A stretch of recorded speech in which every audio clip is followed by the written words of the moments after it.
जी, अभी ये गेहूँ 5 किलो बँट रहा है प्रधानमंत्री की तरफ से, इस पे क्या कहना चाह रहे हैं?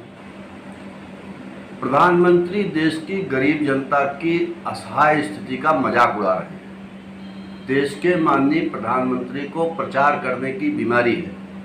जो योजना पिछले 1.5 वर्ष से चल रही है और कोरोना काल के दौरान जिन गरीबों की रोजी रोटी छीन ली गई है, जो बेरोजगारी की स्थिति में भूखे मरने को मजबूर है, सरकार उनको 5 किलो प्रतिमाह अनाज दे करके और उस अनाज का प्रचार करके उस योजना के शुरू होने के 1.5 साल बाद जब प्रधानमंत्री की चेहरे लगे थैले में उनको राशन दिया जा रहा है, तो ये इस बात का प्रमाण है कि भारतीय जनता पार्टी कोरोना की आपदा में अपने लिए राजनीतिक लाभ का अवसर तलाश कर रही है। देश के प्रधानमंत्री को शर्म आनी चाहिए कि देश की जनता को अगर 5 किलो राशन दिया जा रहा है और उसका भी प्रचार प्रधानमंत्री के दान के तौर पे हो रहा है, तो मैं कह सकता हूं कि देश में इससे ज़्यादा दुर्भाग्यपूर्ण स्थिति और कोई नहीं हो सकती। विधायक जी, गाँव में अभी ये चर्चा है कि 15 लाख पे शुरू हुई और 5 किलो गेहूँ पे ख़त्म हो जा रहा है, इस पे क्या कहना चाह रहे हैं आप?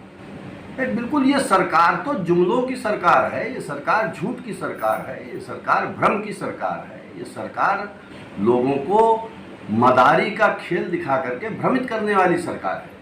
ये जो अनाज भी मिल रहा है, ये अनाज विपक्ष द्वारा लगातार उठाई गई मांग के फलस्वरूप मिल रहा है। अगर सरकार को गरीबों का इतना ख्याल होता तो पिछले 2020 के कोरोना काल में हजारों मजदूरों की जानें ट्रेन में और रास्तों में नहीं जाती।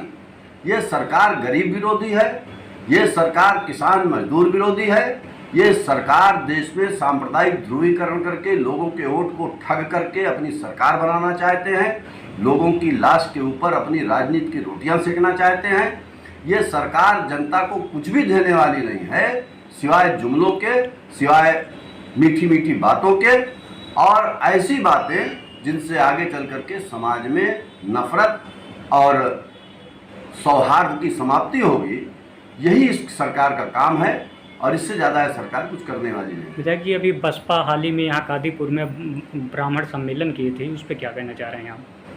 देखिए, बहुजन समाज पार्टी अपने रास्ते से भटक चुकी है। बहुजन समाज पार्टी अपने समाप्त होते हुए जनाधार से विचलित होकर के हर वो तरीका अपनाना चाह रही है जिससे वो कुछ उसको ऑक्सीजन मिल सके। लेकिन मेरा ये मानना है कि उत्तर प्रदेश की जनता इस बात को जानती है